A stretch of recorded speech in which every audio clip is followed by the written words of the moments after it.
इनको अधम यानी नीच कहा गया। महिलाओं को भी उसी पशु की कैटेगरी में। देखिए, रामचरितमानस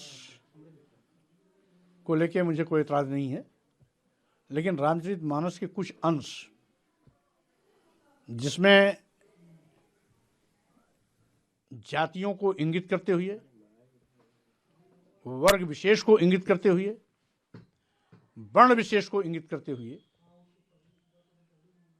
कटाक्ष किया गया है, अपमानजनक टिप्पणियां की गई हैं।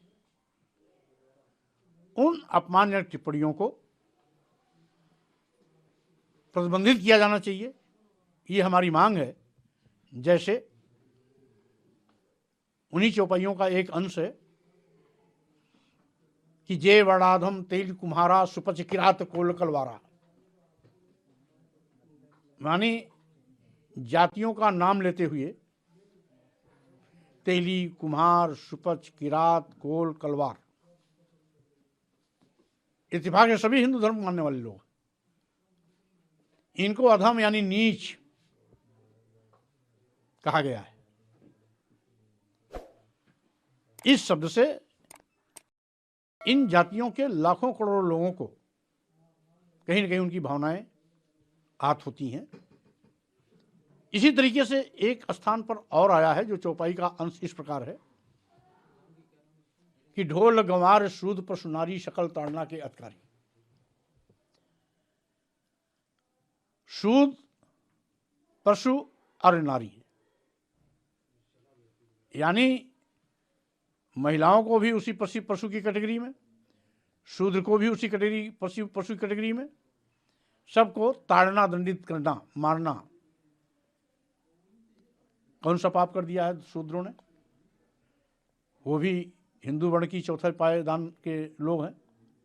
देश के सभी आदिवासी, दलित, पिछड़े यही तथाकथित शूद्र वर्ग में आते थे। तो जबकि ये भी हिंदू धर्म के मानने वाले लोग हैं, तो कौन सा ये धर्म है जो अपने ही धर्म के मानने वालों को इस प्रकार से दंडित किए जाने का प्रावधान करता है? देखिए, यह राजनीति का गिरता हुआ स्तर है कि किस प्रकार से विपक्ष के कुछ नेता, चाहे बिहार के चंद्रशेखर जी हों मंत्री, और चाहे उत्तर प्रदेश के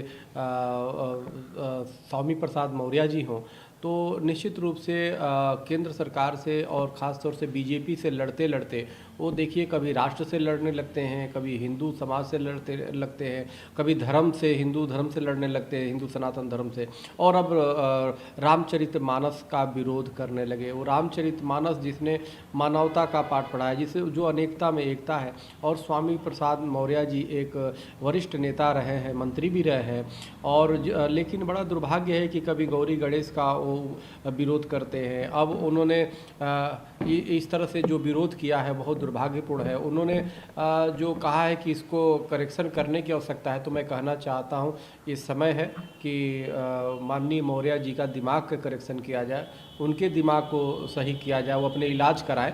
और अगर जो इलाज नहीं कर सकते हैं तो रामचरितमानस का बहिष्कार और प्रतिबंध नहीं लगाया जा सकता। प्रतिबंध जो है मौर्य जी के राजनीति पे लगाया जा सकता है। जनता ने तो एक तरह से उनको हरा करके लगा ही दिया है प्रतिबंध, और अगर जो फिर भी नहीं होगा तो निश्चित रूप से मैं सरकार से मांग करूंगा, योगी आदित्यनाथ जी से मांग करूंगा, माननीय मुख्यमंत्री उत्तर प्रदेश की, उनको बोलने से प्रतिबंधित किया जाए, उनको राजनीति पे बैन किया जाए, क्योंकि ऐसे लोग जो समाज में जहर घोलने का काम करें ये बिल्कुल ठीक बात नहीं है, जो हमारी हिंदू सनातन भावना को भड़काए और आहत करे। रामचरितमानस को आपत्तिजनक अंश ये कहा उन्होंने, और इसे बाहर करना चाहिए या इस पूरी पुस्तक को ही बैन कर देना चाहिए? नहीं, मैं तो स्वामी प्रसाद मौर्य जी को आपत्तिजनक मानता हूं, क्योंकि बार बार हिंदू सनातन धर्म पे अपमानित करते हैं। कब एक वरिष्ठ नेता हो के पूर्व मंत्री भी रहे हैं, कभी गौरी गणेश की अपमान करते हैं सनातन धर्म का, और अब रामचरितमानस में उन्होंने बोला है तो हमें लगता है कि प्रतिबंधित उनको माननीय नेताजी जो है स्वामी प्रसाद मौर्य जी, उन पे प्रतिबंध लगाना चाहिए। उनको राजनीति पे प्रतिबंध लगाए जाने की आवश्यकता है, क्योंकि जब इतनी वो समझने में नाकाम है कि जिस देश की बहुसंख्यक का वो सम्मान नहीं कर सकते, तो उनको राजनीति में रहने का कोई अधिकार नहीं। जो हिंदू की भावनाओं को आहत करे उस पे प्रतिबंध लगाया जाना ही अंतिम वो है। मैं सरकार से स्वयं मांग करता हूँ कि रामचरितमानस पे नहीं, स्वामी प्रसाद मौर्य जी पे प्रतिबंध लगाया जाए, उनकी राजनीति पे प्रतिबंध लगाया जाए।